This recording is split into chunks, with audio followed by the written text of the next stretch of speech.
Bonsoir et bienvenue à tous, mesdames et messieurs. Merci de nous rejoindre sur Numérica Télévision.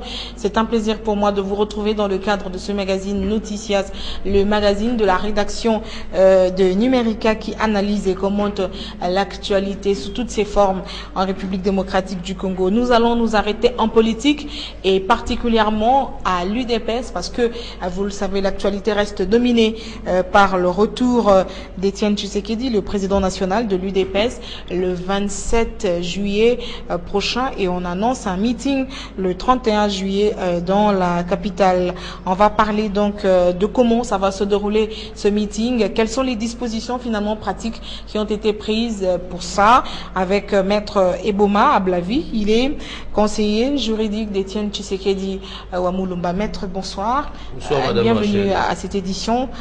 Comment ça se passe les préparatifs du retour d'Étienne Tshisekedi dans le parti d'abord? Merci Madame de l'occasion que vous accordez à l'UDPS et à ma personne de joindre ma voix à votre émission. Eh bien, en ce qui concerne le parti, donc l'UDPS, les choses avancent bien.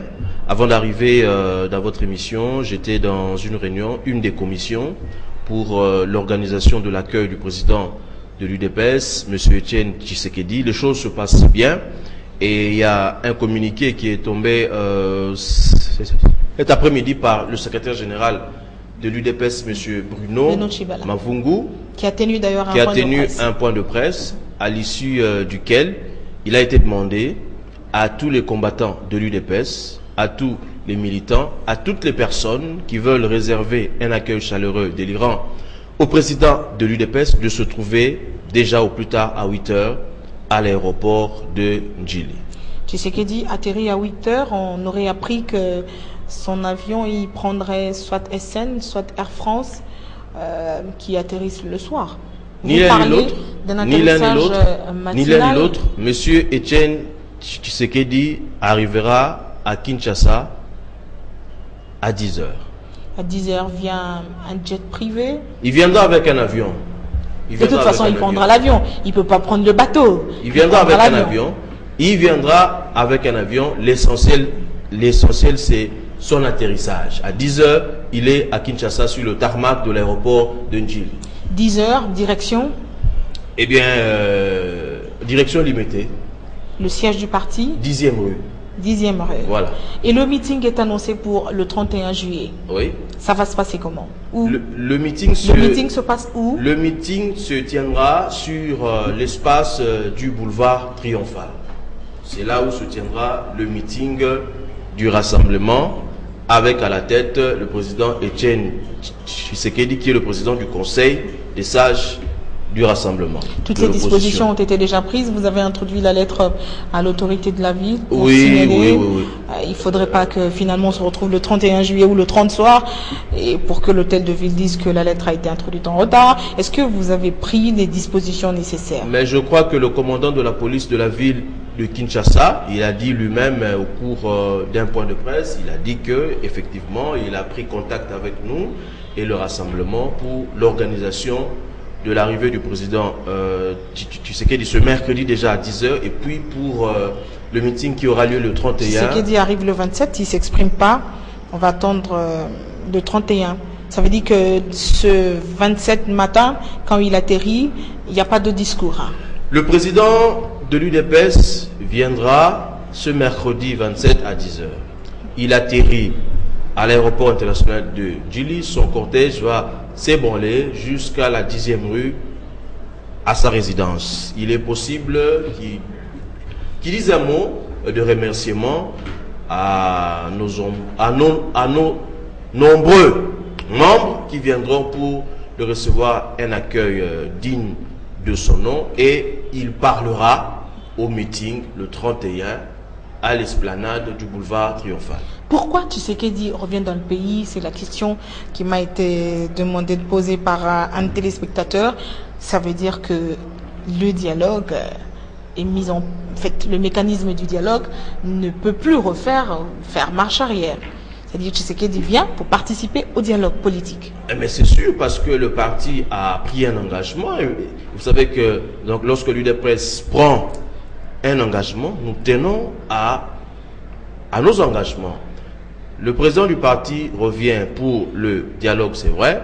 Il revient aussi pour son parti, parce qu'il est le président de l'UDPS. Il doit donc diriger son parti ici sur place.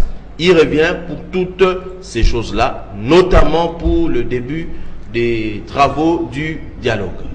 Et l'arrivée de Tshisekedi, finalement, est-ce que vous avez l'impression que ça peut être considéré comme un véritable test, finalement, pour voir sur la balance que pèse encore l'UDPS à Kinshasa?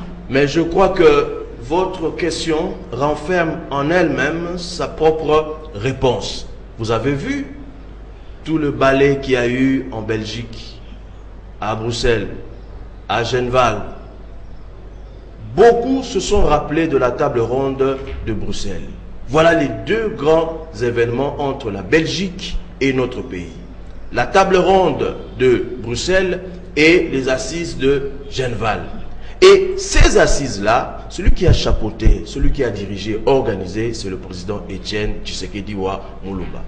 Qu'est-ce que vous voulez encore que nous puissions faire pour que vous soyez convaincus? Je n'invente rien parce que je n'invente rien. D'une certaine opinion, l'homme le plus populaire. Je n'invente rien. Une certaine opinion, Maître Ablavi Eboma pense que vous n'êtes pas en parfaite communion avec votre base, que la base n'est pas du tout d'accord avec l'idée de la tenue d'un dialogue, mais que le sommet du parti a décidé de participer au dialogue, soit-il dialogue made in résolution. Je vous dirais que cette opinion-là, si elle existe, c'est l'opinion des kabylistes qui se sont déguisés en opposants pour distraire l'opposition, pour nous déranger. Des kabylistes qui donc, sont dans l'opposition. Ce sont des dérangeurs, oui, des faux opposants. Ce sont des dérangeurs, des kabylistes, sachant que, eh bien, ils sont à la fin. Ils pensaient que les 5 ans était comme un millénium. Vous les connaissez, il faut les dénoncer. Mais vous les connaissez, ils viennent ici. Ils vous parlent des pionniers de l'UDPS. Ils vous parlent de la nouvelle opposition citoyenne. Ils vous parlent de l'opposition chimique, biologique. Ils ont des noms.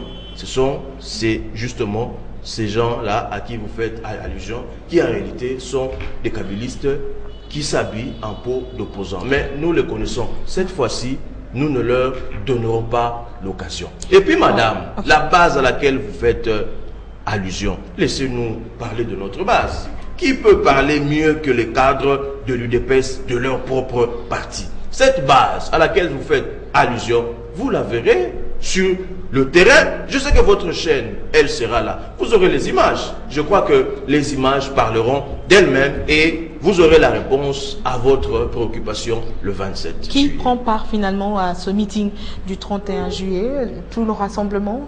Le meeting, et tous les partis de l'opposition le meeting est organisé. Le meeting est organisé par les forces acquises au changement. Okay. Les forces acquises au changement, dans son sein, il y a des personnalités, des partis politiques, des regroupements politiques, notamment le Rassemblement. Il faut dire que le Rassemblement organise le meeting du 31 juillet 2016. Le mouvement de libération du Congo, vous avez suivi certainement par la voie des ondes ou peut-être dans vos réunions, se soustrait à la démarche. Je crois que madame, si quel vous est le point de vue de l'occasion, non, là je parle en mon nom personnel. Okay. Parce que je vis ici à Kinshasa, je travaille à Kinshasa, j'ai fait aussi la politique. Vous savez madame, moi personnellement, je n'ai jamais cru au MLC. Je ne parle pas au nom du parti, je parle à mon nom personnel. Voyez, tous les secrétaires généraux de ce parti ont terminé leur course politique entre les bras de la majorité mécanique. Tous.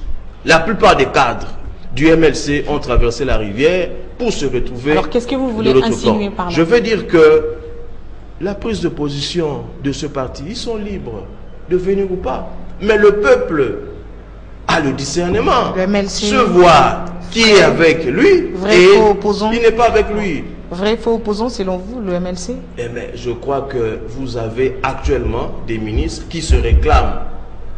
Et du MLC, ils sont au gouvernement de Kabila. Ils se réclament jusqu'aujourd'hui membres du MLC. Eh bien, je crois que... Le MLC dissident. Je ne m'arrête pas, oui. Je ne m'arrête pas le MLC dissident, sur ça. Je préfère parler des forces acquises au changement. Mais il faut creuser le problème, creuser l'abcès plutôt. Quelle est la raison fondamentale pour laquelle le mouvement de libération du Congo, selon vous, selon votre parti, n'a pas voulu prendre part à ce meeting du 31 juillet? Vous posez là une très bonne question, mais mal orientée. Vous aurez dû orienter cette belle question aux membres du MLC. Moi, je suis de l'UDPS. Je note, par ailleurs, que l'actuel secrétaire général de ce parti est un ancien membre de l'UDPS qui est parti parce que, estimant que elle devait partir.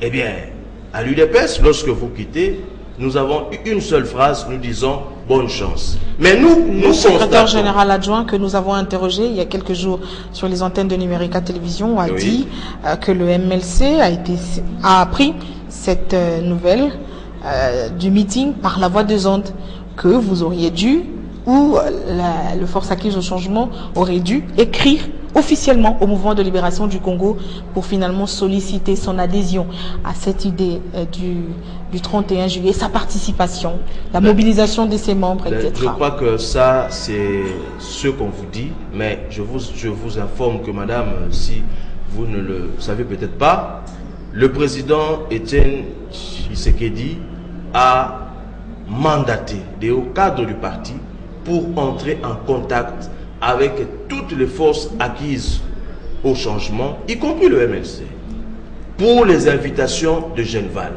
Les délégués du parti ont rencontré les cadres du MLC. Je crois qu'ils sont assez sages, ils savent ce qu'ils font et ils savent pour qui ils travaillent. Alors, ça veut dire que, disons, le mouvement de libération du Congo, vos rapports finalement, est-ce que ça va empiéter le rapport de l'opposition en général, parce que le MLC ne fait pas partie de ces partis qui viendront ce jour du 31 juillet, ou c'est l'unité d'esprit vous savez, madame, la vérité finit toujours par triompher. Je vous donne deux exemples. Nous sommes en 2011. Eh bien, M. Etienne Tshisekedi est candidat président de la République. L'ancien secrétaire général de ce parti, M. François Mwamba, a eu une position ambiguë. On ne savait pas. Il soutenait qui pour les élections. Mais après, nous avons vu comment est-ce qu'il a traversé la rivière. Nous revenons encore, toujours avec le MLC, le secrétaire général de l'époque, M. Louaka. Les consultations de Kabila. Vous avez vu la position du MLC. Aujourd'hui, le groupe de M. Louaka se réclame comme étant membre à part entière de la majorité de M. Kabila. Donc, madame, la vérité finit toujours par triompher. Nous savons. Mais donnons le temps, autant les masques vont tomber. Tous ceux qui sont dans l'opposition ne le sont pas en réalité. Et ce meeting du 31 juillet, ils sont...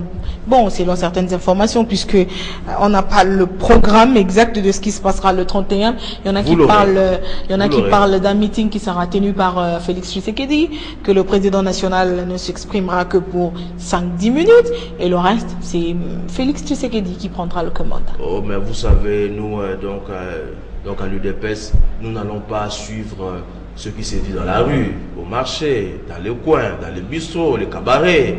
Nous restons dans ce qui est officiel. Au meeting, le président Etienne, il parlera. Mais il dira l'essentiel. Vous ne pouvez pas l'obliger de tenir un discours de 2 heures du temps. L'heure n'est pas au discours, l'heure est aux actions. Est-ce que vous avez eu une idée plus ou moins de ce que pourra dire le président? Nous voulons que le peuple reste dans cette soif-là d'écouter celui qui a été voté massivement le 28 novembre 2011. Il parlera, madame. Qui vivra verra. Je sais que vous serez là, vous entendrez, vous écouterez. Ce peuple a aussi besoin de venir, mais avoir toutes les précisions, les assurances. Finalement, est-ce que ce meeting se tiendra dans la sérénité, dans le calme? Est-ce qu'il n'y aura pas des gaz lacrymogènes? Est-ce que vous avez un mot à dire à tous ceux qui aimeraient bien venir participer à ce meeting, mais qui hésitent parce que, bon, on ne voudrait pas que ça se termine comme certains rassemblements de l'opposition se terminent. Mais lorsque vous parlez savez de quoi je parle. Des gaz, donc lacrymogènes, des jets d'eau, eh bien, des baïonnettes, eh bien, l'UDPS n'a pas de baïonnettes, n'a pas de gaz lacrymogènes. Ceux qui ont ces instruments-là sont connus, mais nous pensons que les autorités administratives ou de la police, les services de sécurité, cette fois-ci, ces services-là vont se comporter en responsables, en bon père de famille.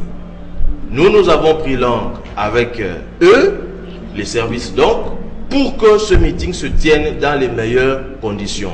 Nous appelons donc à nos militants, aux Quinois, de réserver un accueil chaleureux, délirant au président le 27 et de venir massivement au meeting du 31. Il n'y aura rien.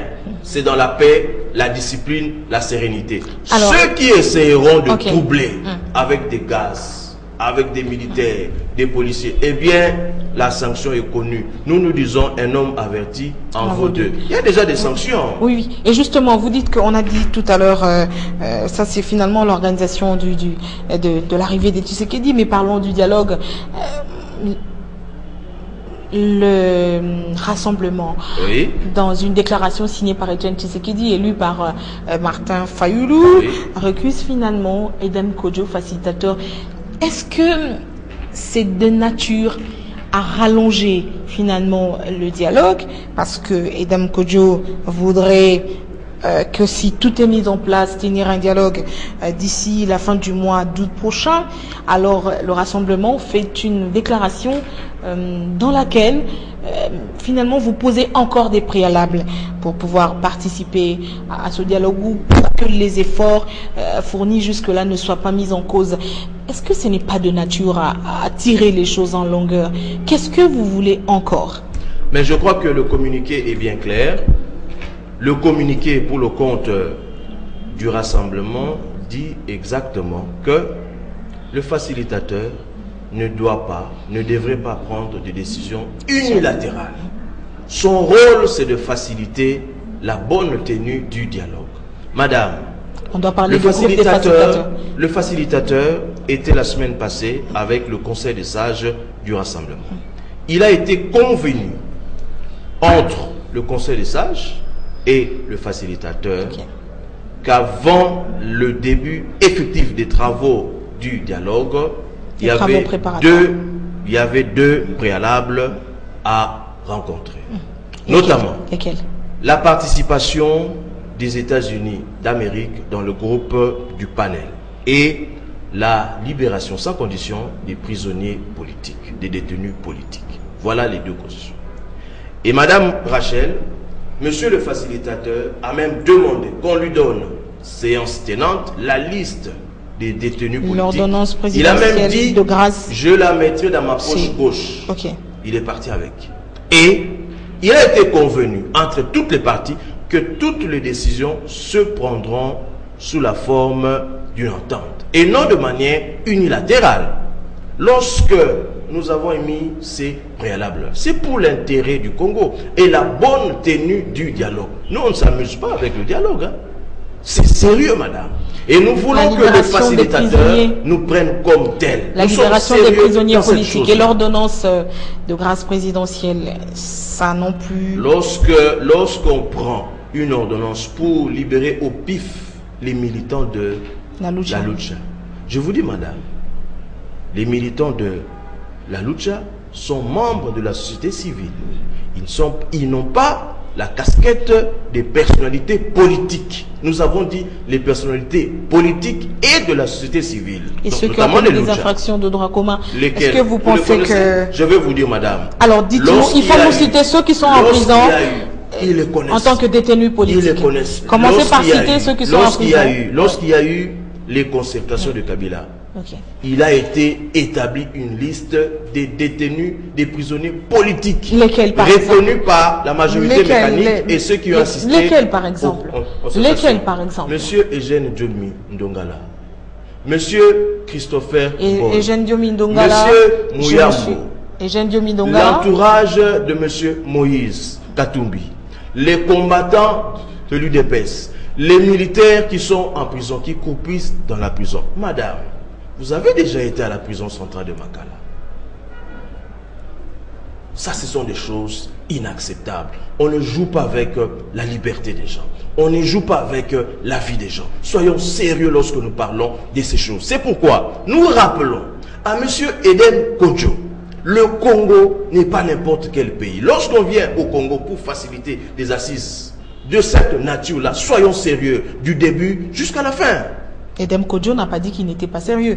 Maintenant, nous sommes en train de parler de choses sérieuses et nous appelons tout le monde à la sérénité. Nous ne disons pas que M. Edem Kodjo n'est pas sérieux. Nous disons que nous voulons que les choses se passent de manière sérieuse, en ce sens que de respecter les accords tels que vous les décidez ensemble. Ce que nous refusons, c'est le fait pour le facilitateur de prendre des décisions unilatérales. Ça ne se passera pas comme ça, ça ne se passe pas comme ça lorsque vous dans voulez ce calendrier avancé par Edem Kodjo, 26 validations, 27 le calendrier, des délégués, des partis, doit des composantes de manière consensuelle avec l'assentiment de toutes donc c'est dénulé sans effet, dénulé fait à l'UDPS et à l'opposition. Pour nous, nous ne nous sentons pas concernés par le calendrier tel que, n'est-ce pas, annoncé par le facilitateur. Vous savez, madame, le 27 juillet, nous sommes occupés à l'accueil du président du parti et le 31, nous sommes occupés, n'est-ce pas, au meeting. Eh bien, nous tenons à ce que le dialogue ait lieu. Vous savez que l'UDPS est le premier à avoir revendiqué il faut gagner du temps. Il faut gagner du temps, plus on en perd, moins on a de chances mais si la de tenir des élections dans le délai cette année. Si la majorité mécanique avait la volonté d'organiser les élections au mois de septembre, le dialogue ce communiqué a eu de sens. Mais comme nous savons que ce communiqué du rassemblement finalement fait dire à la majorité clairement que c'est l'opposition qui ne veut pas du dialogue. Vous croyez que la majorité, elle a la vérité en elle? Vous croyez que c'est vous qui avez la vérité? Mais la vérité, nous l'avons, madame. Tout le monde dit la vérité à sa manière. Nous, au moins, c'est une vérité qui est réelle.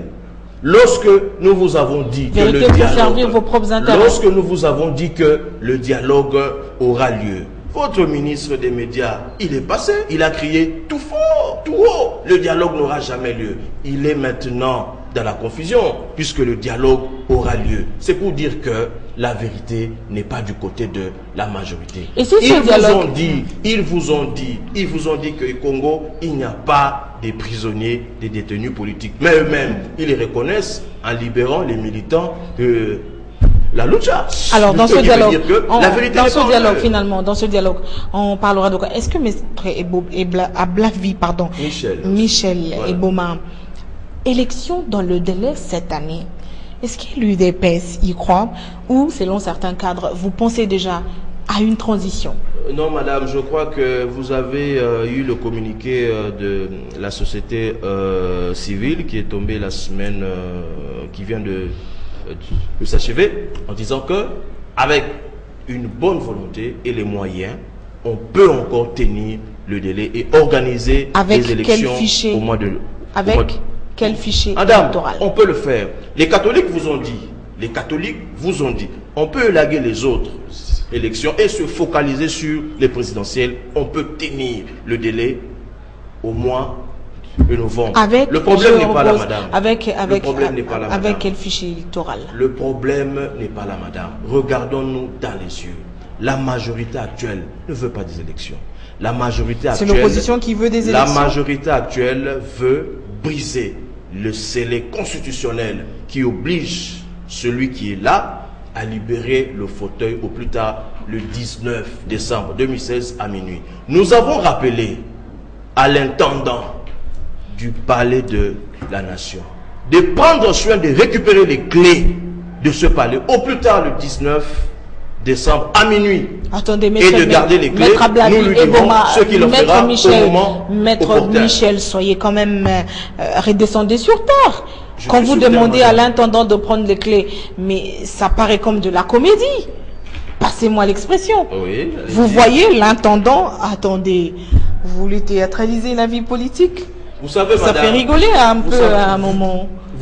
C'est comme tu sais qui a demandé qu'on arrête Kabila, mais finalement... Je veux vous dire, madame, lorsque l'UDPS parle, ceux qui n'ont pas la vraie lecture en politique considèrent ça comme de la comédie. Les adolescents politiques diront que c'est du théâtre, c'est un film.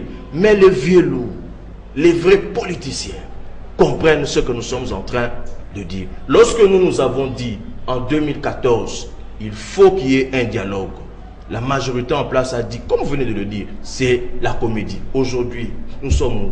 Ils ont déjà donné le nom de les délégués de la majorité. Il y a 2 ans, ils ont juré que le dialogue ne se tiendra pas. Madame, croyez-nous, lorsque nous parlons, nous savons de quoi nous parlons. Sans élection, Kabila doit partir, c'est ça.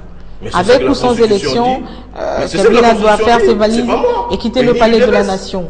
Pourquoi vous n'avez pas insisté pour que les députés provinciaux puissent partir, les sénateurs et même l'Assemblée nationale maintenant? Madame, vous devez suivre ce que l'UDPS a toujours dit.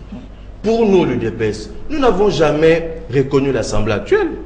Vous savez que dans cette Assemblée, il y a des Belges, des Italiens, des Sud-Africains, des Canadiens, des Américains.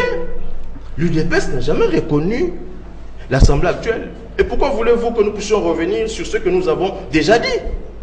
Nous disons, madame, attention aux accusations gratuites. Madame, j'ai été dans le contentieux électoral à la Cour suprême de justice. Ne savez-vous pas qu'on a présenté des passeports étrangers? Ils sont là, ils siègent. Vous le savez, vous êtes de la presse. Vous le savez. Donc, nous ne pouvons pas revenir sur ce que nous avons déjà dit. Nous disons que le président actuel, nous n'avons rien contre lui. Seulement, au 19 décembre, il perd le mandat. Au 19 décembre, il libère les mandats avec ou sans élection. Sans élection, le pays sera dirigé comment? Par qui? C'est pourquoi, madame, nous avons dit que retrouvons-nous autour d'une table et discutons. Vous ouvrez la voie à une transition? Retrouvons-nous autour... Ou vous voyez déjà Tshisekedi président de la transition? Retrouvons-nous... Et pourquoi pas? Et pourquoi pas? Retrouvons-nous autour... Par quel mécanisme? Sur quelle base juridique? Par le mécanisme du dialogue et le mécanisme de droit. La Constitution n'a pas prévu... La Constitution actuelle n'a pas prévu le cas où le président en fonction arrive à la fin de son mandat et qu'il n'y a pas élection. La Constitution n'a pas prévu ça. Ils ont essayé un coup au niveau de la Cour constitutionnelle, mais la Cour n'a pas répondu à la question. La Cour n'a pris que récupérer l'article 70 de la Constitution qui dit le président actuel reste en fonction jusqu'à l'installation effective du nouveau président élu. Ce qui veut dire que ce président-là est déjà là. Pourquoi Tshisekedi président de la transition et pour combien de temps? Tshisekedi président de la transition pour combien de temps? Retrouvons-nous au dialogue avec la majorité qui n'a pas pu organiser les élections. 5 ans, madame. Ils pensaient que le 5 ans était un millénium. Ils ont fêté, hein, Sissa Bidimbu. Eh bien, c'était la fête. La danse, on a bu, on a joué, et voilà, nous sommes à la fin du mandat. Voilà le résultat. Si Kabila arrive fin mandat, pour l'UDPS, c'est aussi Tshisekedi qui arrive fin mandat. D'abord, lorsque vous parlez du mandat de 2011, nous, on n'a jamais cru à ce mandat-là. Nous avons dit qu'il était irrégulier. On l'a dit. Je vous le concède. Vous savez, madame, un bien mal acquis ne profite jamais. Et voilà si les résultats. Nous, on s'est conformé aux résultats publiés par l'organe chargé d'organiser les élections qui a proclamé Joseph Kabila vainqueur. Là n'est pas le débat. Et si Joseph Kabila arrive fin mandat, Etienne Tshisekedi qui a été élu arrive aussi fin mandat. Le professeur Njoli a fait une déclaration à l'université où il enseigne le droit. Il a dit les élections de 2011 sont des élections les plus honteuses du monde. Il a tout dit. Il a tout dit. Qui peut parler mieux que le professeur Njoli, qui est de surcroît professeur de droit constitutionnel, et il a été vice-président de la CENI, qui nous a donné les élections chaotiques, que lui appelle honteuses. Voilà. Il a tout dit. Il nous a rejoints. Tard, mais il nous a rejoints quand même. Alors, président de la transition, dans l'hypothèse où Tshisekedi est président de la transition, avec quel gouvernement? Un gouvernement d'union nationale, de large union, un gouvernement de... Non, on a déjà un gouvernement de cohésion. Je crois, madame, vous voulez me faire dire des choses qui, donc, qui ne se retrouvent pas dans mon sac. Nous, on ne parle pas de ces choses-là. Retrouvons-nous au dialogue. Gouverner, c'est aussi prévoir. Vous avez eu le communiqué des Gouverner, c'est aussi prévoir parce que l'UDPS a un cahier de charge qu'il va amener sur la table des discussions. Et en tant que conseiller politique, vous en savez quelque chose. Et vous pensez que c'est ici, sur le plateau de Numérica, que nous allons dévoiler les stratégies de l'UDPS. Vous le croyez, madame? Nous sommes en politique. Nous savons ce que nous sommes en train de faire. Il y a aussi les boîtes noires. Il y a l'apparent et le réel. Retrouvons-nous au dialogue. Nous allons dire à nos amis en face de la majorité mécanique, mes chers frères, vous avez déçu le peuple. Vous avez déçu, vous n'avez rien fait. Qu'avez-vous fait du budget? Le professeur Luzolo, il a dit 15 milliards de dollars. Le gouvernement perd chaque année par le détournement et l'évasion fiscale. 15 milliards. Et aujourd'hui, M. Matata, il dit qu'il n'a pas d'argent pour organiser les élections. Adolphe Mouzito a dit en Belgique que lui, il avait un budget de 3 milliards, il a pu organiser les élections. Mais Matata, il se vante d'avoir un budget de 6 milliards. Comment est-il incapable d'organiser les élections? Non, c'est la volonté, c'est un plan. Ils ne veulent pas organiser les élections pour s'éterniser au pouvoir. Mais rester au pouvoir, pourquoi faire? Voilà pourquoi, madame, chaque chose a une fin. Même les films, n'est-ce pas, ont une fin. Eh bien, les mandats, le régime actuel est arrivé à la fin. Nous leur accordons toutes les garanties du monde qui seront en paix, tranquilles, dans leur famille, dans leur coin. Nous sommes des frères. Alors, selon le calcul de l'UDPS, ce dialogue doit se tenir quand, selon vous? Non, ce n'est pas seulement selon nous, selon toutes les forces en présence. Okay. Il a été dit que le dialogue débutera au début du mois d'août. Donc, d'ici fin août, on aura fini avec cette question du dialogue national l'opinion sera fixée. Début août, les choses vont bien se passer et le dialogue pourra finalement débuter si les conditions, les préalables de l'UDPS sont rencontrés. En France, Etienne Tshisekedi, le comité de sages, finalement au Quai d'Orsay. C'était la polémique ici. Il semble que le président national s'est contenté de discuter pendant quelques heures avec des conseillers du ministre des Affaires étrangères. Ils ne vous disent pas la vérité. Et que c'était une honte pour l'opposition, pour Tshisekedi qui s'est fait accompagner. Ils sont allés suivre certaines autorités du département d'État américain. Ils ne vous disent pas la suite. Ils ont été reçus. Ils n'ont pas été reçus. Ils n'ont pas été reçus. Non, ils sont... Moi, je les comprends. Ils sont dans la panique. Ils ont peur. Ils sont troublés. Ils ont des insomnies. Ne répondez pas en vous justifiant et en faisant la comparaison au Quai d'Orsay. Etienne Tshisekedi, Maître Ablavi et Boma, il faudrait quand même que l'opinion sache. Vous savez, avec madame, qui a-t-il discuté? Non, je vais vous dire. La délégation a discuté avec qui au Quai d'Orsay? Lorsque vous parlez, vous devez savoir comment est-ce que les choses se passent au niveau de l'administration des affaires. Alors vous qui le savez, dites-nous comment ça se passe. Comment ça se passe? Lorsque vous avez un dossier qui concerne l'évolution d'un État, il y a une direction qui s'occupe de ça. Vous traitez avec la direction et la direction engage le ministère des Affaires étrangères française. Le ministre, on le reçoit pour les affaires d'État. Mais lorsqu'il s'agit d'une situation d'un pays donné, cela est renvoyé au niveau de la direction. Et vous croyez, madame, que le directeur Afrique au ministère des Affaires étrangères, c'est un petit monsieur? Mais c'est un grand monsieur. Qu'est-ce qui a été dit au cours de cette rencontre? Il a été dit que le dialogue doit se tenir et que la Constitution soit respectée. Les élections dans le délai. Au 20 décembre, lorsque le soleil s'élèvera au 20 décembre, nous verrons à la lumière du jour le nouveau président de la République démocratique du Congo. L'ancien aura fait ses bagages la veille. Voilà.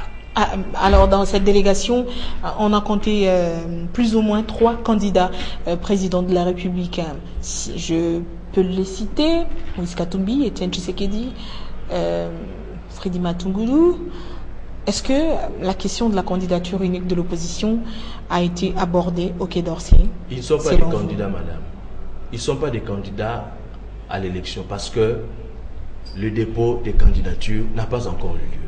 Ce sont des prétendants. Des candidats, oui, voilà. Ce sont des prétendants à la candidature présidentielle. Okay. Mais lorsque vous avez des prétendants, est-ce que vous trouvez juste que moi, responsable politique, que je puisse tabler sur les prétendants? Non. Ils sont des prétendants à la candidature. Ça veut dire que quand vous avez 3 prétendants candidats dans une délégation, est-ce que cette question de la candidature commune a-t-elle été abordée au Quai d'Orsay, selon vous? Mais ils ne sont pas allés pour ça. Ils sont allés pour le processus électoral et la tenue du dialogue. Voilà. Processus électoral. Et je vous assure que les choses se sont bien passées. L'UDPS va quand même soutenir cette opération d'enrôlement des électeurs à travers la République démocratique du Congo. Puisque quand vous parlez processus électoral, il ne faut pas exclure cette question d'enrôlement qui va être lancée le 31 dans le Nord Ubangi. C'est de la distraction. Ce que M. Corneille Nangaa fait, c'est de la distraction. Il sait pourquoi il est là, pour qui il est là et quelle est sa mission. Mais il ne va pas réussir. Alors, il faudra... Ça veut dire que vous n'avez pas confiance à la commission. Nous, on n'a pas confiance, madame. Il faudra recomposer cette CENI, selon vous? On le dit tout haut. Le bureau de la CENI actuelle, c'est un bureau bâton pavillon kabiliste. Nous n'avons pas confiance. Ils savent pour qui ils conduisent le navire de la CENI battant pavillon kabiliste. Dans le PPRD, on n'a pas confiance en eux. On n'est pas des petits enfants en politique. On n'a pas confiance en eux. Nous savons pour qui ils roulent. Lorsque nous avons dit en 2011 que nous devons auditer la machine de la CENI, on nous a traités... Mais les membres du bureau de la CENI viennent des composantes. Il y a également des membres de l'opposition. Laquelle? Quelle opposition? De quelle opposition vous parlez, madame? Jean-Pierre Kalamba non. N'est-il pas opposant? Avez-vous un document signé par le président du parti qui envoie ce monsieur là-bas? On ne le connaît pas, nous. On ne le connaît pas. On ne le connaît pas. Le meeting du 31 juillet, on va terminer par là, Maître Ablavi Ebouma. Qui seront là finalement? Est-ce que Moïse Katumbi prendra part à ce meeting? Qui vivra? Déjà, verra. Non, parce qu'il sera aux États-Unis. Qui vivra, verra. Mais il est mobile, hein? Il a un aéronef, hein? Il peut venir aussi, hein? Vous êtes avocat, aussitôt mis le pied dans le pays, aussitôt coffret, vous avez suivi le ministre de la Justice. Quand vous dites que je suis avocat, il faut bien le dire. La décision qui condamne donc ce monsieur-là est frappée d'appel. Appelez-les Moïse Katumbi, c'est plus élégant. Ancien gouverneur du Katanga, Moïse Katumbi Tchapoué. Je connais son nom, madame. Ne vous en faites pas. C'est plus il est avec nous. Il est avec nous. Il est avec nous au rassemblement. Il est avec nous. Ne vous en faites pas. Cette décision-là est frappée d'appel. Et l'appel suspend l'exécution de toute décision judiciaire. Donc, même s'il venait, donc aujourd'hui, cette décision-là ne peut pas s'exécuter parce que frappée d'appel. Et vous savez, madame, lors de l'ouverture des états généraux de la justice, je vais vous citer 2 phrases. M. Joseph Kabila, dans son discours inaugural, il a lancé une phrase, je vous la répète. Il dit, la justice au Congo est une denrée rare. Ce n'est pas moi qui le dis, c'est lui qui le dit. Et le ministre de la Justice actuel, il vient dire que la justice au Congo est rangée par les mots suivants.